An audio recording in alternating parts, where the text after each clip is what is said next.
Hello दोस्तों, नमस्कार। तो आप लोग कैसे हैं? आशा करते हैं कि आप लोग अच्छे होंगे और अपने पढ़ाई को कर रहे हैं। तो देखिए, आप लोगों को बहुत कमेंट आ रहा था कि आंसर की हम जारी कर दें। तो चलिए, आज हम लोग आंसर की BD 104 के सेट नंबर 1 कर रहे हैं। तो आप लोग अपना अपना सेट मिलाकर इसमें क्वेश्चन को मिला लीजिएगा और अपना देख लीजिएगा कि हाँ कितना सही है। चलिए, इसमें से क्वेश्चन नंबर 1 है, जॉन डीवी ने शिक्षा का उद्देश्य माना है। तो इसका राइट आंसर होगा सी, उपयुक्त दोनों। उसके बाद 2 नंबर में है SQ3R अध्ययन प्रविधि का विकास है। तो इसका राइट आंसर हो जाएगा ए, रॉबिन्सन। उसके बाद में 3 नंबर में है डिस्ग्राफिया का संबंध है। तो इसका राइट आंसर हो जाएगा डी, लेखन संबंधित अक्षमता से। उसके बाद 4 नंबर में है अवधि कौन सी उपभाषा की बोली मानी जाती है। इसका राइट आंसर हो जाएगा ए, पूर्वी हिंदी। उसके बाद 5 नंबर में है फ्लैंडर्स प्रविधि में शिक्षक से संबंधित वर्गों की संख्या है। तो इसका राइट आंसर है बी, 7 वर्ग। उसके बाद 6 नंबर में है हर्बर्ट की समान शिक्षण विधि में कितने पद थे। तो इसका राइट आंसर हो जाएगा ए, 5। उसके बाद 7 नंबर में है भाषा का मुख्य घटक है। तो इसका राइट आंसर होगा डी, उपयुक्त सभी। उसके बाद 8 नंबर में है बहुभाषिकता का लाभ है। तो इसका राइट आंसर होगा सी, व्यक्तिगत भाषा का विकास। उसके बाद 9 नंबर में है हिंदी की बोलियां हैं। तो इसका राइट आंसर होगा सी, 19 गो।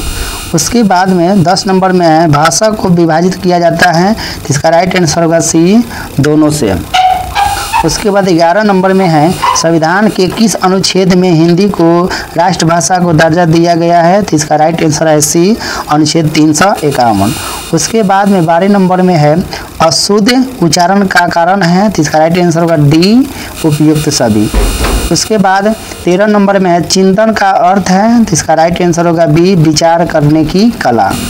उसके बाद 14 नंबर में है प्रश्न पूछने के उद्देश्य है। तो इसका राइट आंसर होगा डी, उपयुक्त सभी। उसके बाद में 15 नंबर में है अंतःक्रिया प्रतिमान का तत्व नहीं है। तो इसका राइट आंसर होगा सी, संरचना।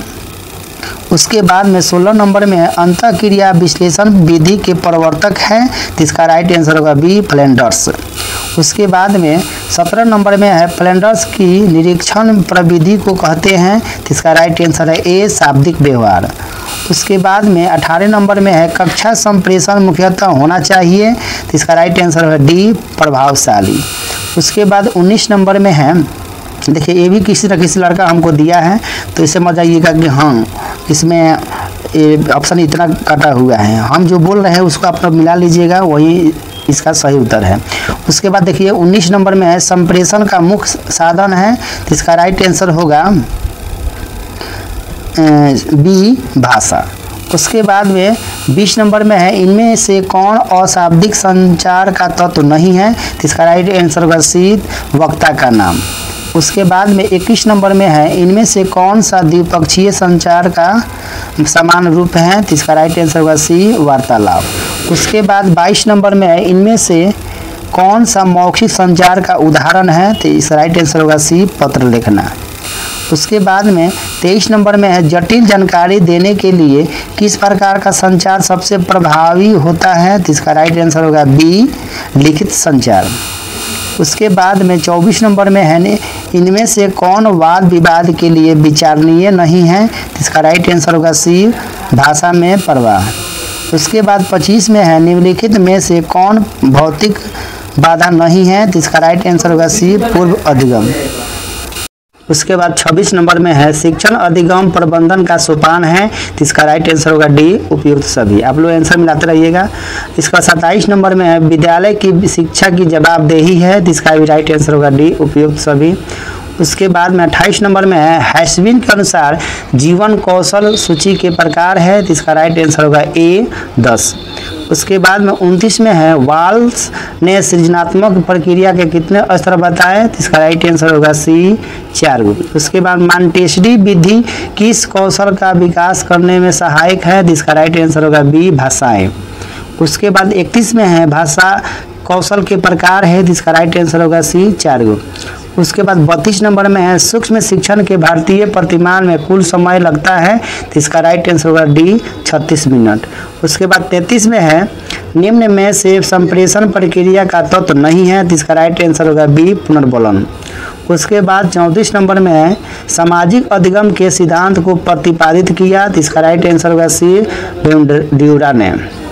उसके बाद 35 में है समस्या हल करने की वैज्ञानिक विधि का पहला चरण है, तो इसका राइट आंसर होगा सी समस्या जागरूकता।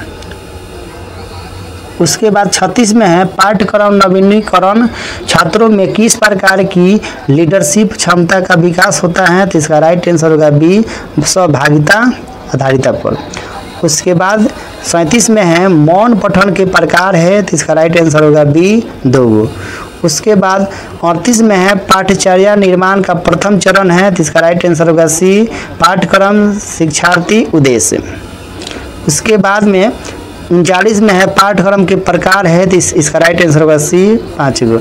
उसके बाद 40 में है पाठ्यचर्या विकास में कौन शामिल होता है, तो इसका राइट आंसर होगा सी शिक्षक छात्र एवं शिक्षाविद। उसका 41 में है संप्रेषण संबंधित अक्षमता है, तो इसका राइट आंसर होगा ए डिस्लेक्सिया। उसके बाद में 42 नंबर में है निम्न में से कौन सी प्रजातांत्रिक विधि नहीं है, तो इसका राइट आंसर होगा ए व्याख्यान विधि। उसके बाद में 43 में निम्न में से कौन से शिक्षण का स्तर नहीं है, तो इसका राइट आंसर होगा डी वर्णन। उसके बाद 44 में है श्रवण कौशल का विकास करने में सहायक होता है, तो इसका राइट आंसर होगा डी उपयुक्त सभी।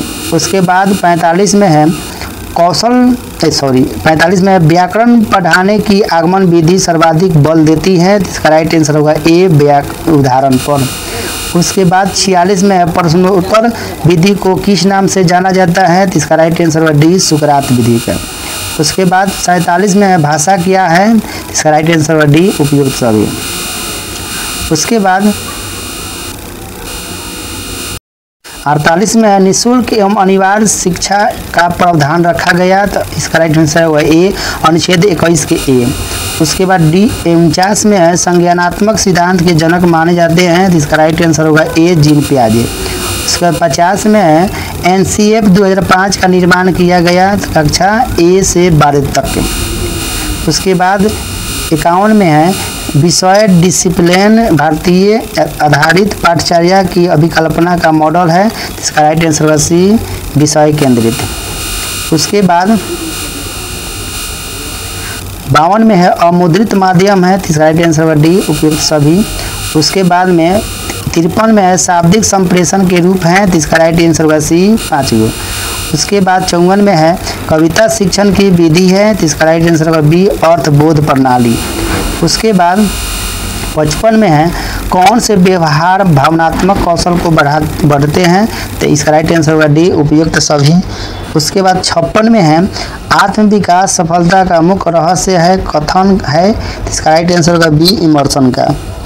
उसके बाद में 57 में है निर्णय लेने की प्रक्रिया में कितने चरण हैं, तो इसका राइट आंसर है ए 5 गो। उसके बाद 58 में है सामूहिक वाचन के प्रकार है, तो इसका राइट आंसर होगा डी उपयुक्त सभी। उसका 59 में है सीखे हुए ज्ञान को अस्थायी रूप देना उद्देश्य है, तो इसका राइट आंसर होगा ए पुनरावृत्ति।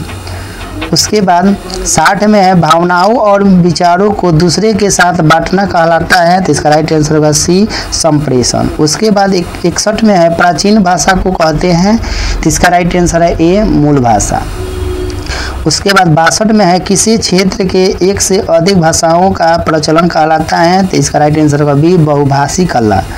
उसके बाद 63 में है विचार विमर्श के घटक हैं, तो इसका राइट आंसर होगा डी उपयुक्त सभी। उसके बाद 64 में है विचार विमर्श विशुद्ध रूप से एक सामाजिक कार्य है कथन है, तो इसका राइट आंसर होगा डी गुड का। उसके बाद 65 में है संप्रेषण में बाधक तत्व है, तो इसका राइट आंसर होगा डी उपयुक्त सभी। उसके बाद 66 में है शिक्षण को उच्चतम व्यावसायिक प्रक्रिया माना है, तो इसका राइट आंसर होगा ए डेविस ने। उसके बाद 67 में मूल प्रवृत्ति का सिद्धांत है, तो इसका राइट आंसर होगा सी अभिप्रेरणा का। उसके बाद में 68 में है व्यावसायिकता है, तो इसका राइट आंसर होगा डी सभी। उसके बाद 69 में है शिक्षण युक्तियाँ होती हैं, तो इसका राइट आंसर ए है शाब्दिक एवं अशाब्दिक। उसके बाद 70 में है त्रिभाषा सूत्र कब स्थापित किया गया, तो इसका राइट आंसर होगा बी 1968 में। उसके बाद 71 में है कौन संप्रेषण चक्र में शामिल नहीं है, तो इसका राइट आंसर होगा सी समय। उसके 72 में है कौन प्रबंधन कौशल के प्रबंधन का उदाहरण है, तो इसका राइट आंसर होगा सी भावनाएं।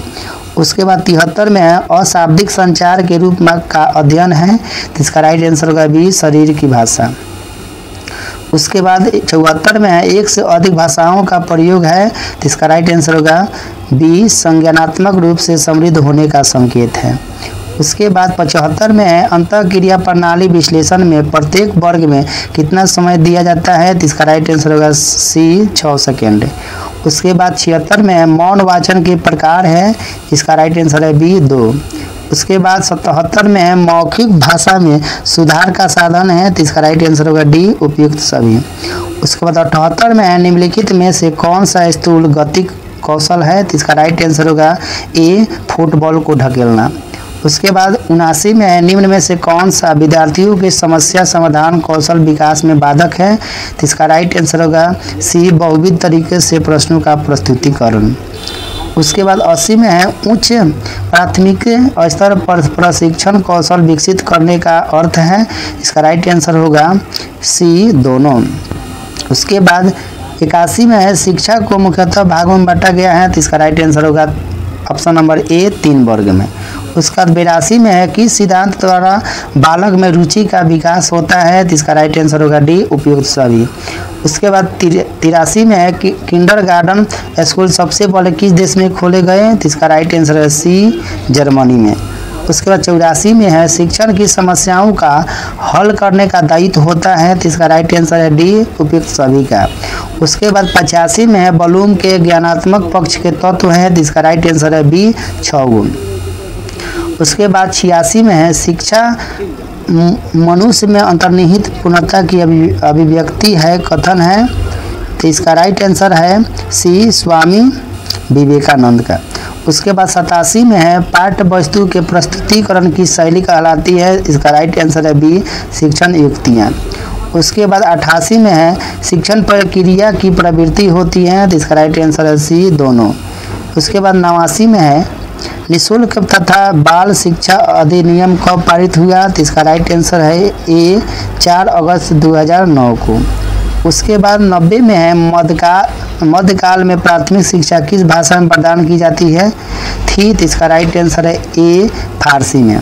उसके बाद 91 में है निश्चयात्मक शिक्षा देन है, तो इसका राइट आंसर हो जाएगा सी प्रयोजनवाद। उसके बाद 92 में है एजुकेशन ऑफ मैन रचना है, तो इसका राइट आंसर होगा ए रसल की। उसके बाद 93 में है ब्रेल लिपि का जन्म कहाँ हुआ, तो इसका राइट आंसर है बी जापान में। उसके बाद 94 में है NCERT ने कितने शिक्षण कौशल माने हैं, तो इसका राइट आंसर होगा सी 7 गो। उसके बाद 95 में है POSDCORB का सिद्धांत किसने दिया, तो इसका राइट आंसर होगा बी लूथर गुलुक ने। उसके बाद 96 में है NCTE में कुल सदस्य है, तो इसका राइट आंसर होगा ए 43 गो। उसका 97 में है कौन शिक्षण कौशल नहीं है, तो इसका राइट आंसर होगा सी उत्तर कौशल। उसके बाद 98 में है कक्षा शिक्षण की जटिलता को सूक्ष्म शिक्षण में किस प्रक्रिया के माध्यम से दूर कर सकते हैं, तो इसका राइट आंसर होगा डी उपयुक्त सभी। 99 में है संप्रेषण के माध्यम है, तो इसका राइट आंसर होगा डी उपयुक्त सभी। उसके बाद 100 में है निम्नलिखित में कौन पाठ्य पुस्तक का गुण नहीं है, तो इसका राइट आंसर होगा सी अशुद्धता। तो आप लोग इस सेट से अपना आंसर की मिला लीजिए कि आप लोग कितना सही बनाए हैं। आप लोग बहुत कमेंट कर रहे थे, इसलिए हमको वीडियो बनाना पड़ा। चलिए आज के बाद हम सब वीडियो बना देंगे, आंसर की बना देंगे, आप लोग मिलाते रहिएगा। तो थैंक यू वीडियो देखने के लिए, और वीडियो को लाइक ज़रूर कीजिएगा, शेयर सब्सक्राइब तो करना ही चाहिए आप लोगों को।